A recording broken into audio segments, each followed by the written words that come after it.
안녕하십니까. 대구 경북을 대표하는 시도 때도 없는 뉴스 송보입니다. 오늘의 주 뉴스입니다.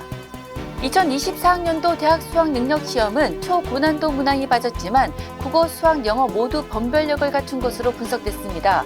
16일 입시업체 등에 따르면 국어 영역은 지난해 수능과 9월 모의평가보다 다소 어렵게 출제된 것으로 분석됐습니다. 선택 과목인 언어와 매체에서 훈민정음 제자 원리에 대한 지문이 변수로 작용할 것으로 보입니다. 수학 영역은 표준 점수 최고점이 상당히 높았던 9월 모평과 비슷한 수준이라는 게 공통된 의견입니다. 영어 영역은 지난해 수능보다 다소 어려운 수준으로 까다롭게 출제된 것으로 분석됐습니다. 지문에 긴 문장이 많고 평소 접하지 않았던 다양한 소재들이 출제돼 해석에 어려움이 있었을 것으로 예상됩니다. 대구 지역 수험생들은 16일 수능이 9월 모의평가와 비슷했다는 반응을 보였습니다. 국어는 어려웠다고 했습니다. 대륜고등학교에서 만난 재수생 안모 씨는 국어 수학이 어려웠다고 했고 이모 군도 전체적으로 쉽지 않았지만 국어가 제일 어려웠던 것 같다고 했습니다. 대구여고에서 만난 구모 양은 국어가 조금 어려웠는데 나머지 과목은 9월 모의평가와 비슷했다고 답했습니다. 김모 양도 국어에선 시간이 조금 필요했지만 다른 과목은 특별히 어렵다고 느껴지지 않았다고 했습니다. 2017년 포항에서 발생한 지진과 관련한 손해배상 소송에서 법원이 포항 시민의 손을 들어줬습니다.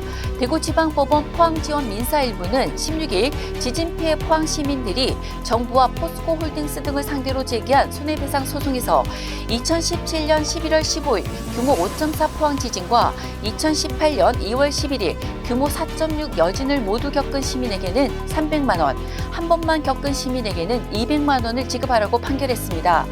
재판에 참여한 원고 5만여 명의 배상 금액은 309억 원입니다. 지연 손해금까지 감안하면 400억 원이 될 것으로 추정됩니다. 삼성 라이온즈 끝판대장 오승환이 내년 시즌에도 현역 생활을 이어갈 전망입니다. 16일 삼성에 따르면 올 시즌을 마친 뒤 자유계약 선수 자격을 얻은 오승환은 구단에 잔류 의사를 표했습니다. 삼성과 오승환은 재계약이라는 큰 틀에 공감하고 세부 조건을 논의 중입니다. 양측이 일반 재계약을 맺을지 자유계약 선수 신청 후 협상할지는 아직 정해지지 않았습니다. 더불어민주당 홍익표 원내대표는 16일 당내 일각에서 이재명 대표를 향해 안동 등 험지 출마를 요구하는 목소리가 나오는 데 대해 아직 논의할 단계가 아니다라고 선을 그었습니다.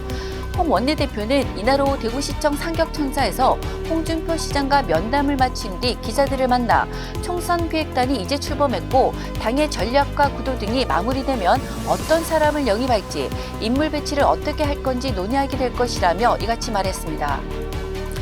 16일 부산상공회의소가 금융감독원 전자공지 시스템과 신용평가사의 기업 정보를 토대로 분석한 결과 지난해 매출액 기준 전국 1000대 기업에 포함된 대구 지역 기업은 20곳뿐인 것으로 확인됐습니다. 100대 기업의 이름을 올린 지역 기업은 한 곳도 없었습니다. 대구 1000대 기업 20개사의 총 매출은 21조 2,626억 원으로 전체의 0.7%에 불과했습니다. 대구 매출 부동의 1위 기업은 4조 146억 원을 기록한 DGB 대구은행으로 전국 133위였습니다. 17일 대구와 경북 지역은 비나 눈이 내리는 가운데 기온이 더 내려가 춥겠습니다.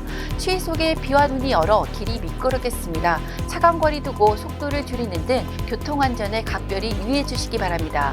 대기 확산이 원활해 미세먼지 농도는 보통 수준입니다. 지금까지 11월 17일 금요일 영남일보 시도 때도 없는 뉴스였습니다. 다음 시간에 뵙겠습니다.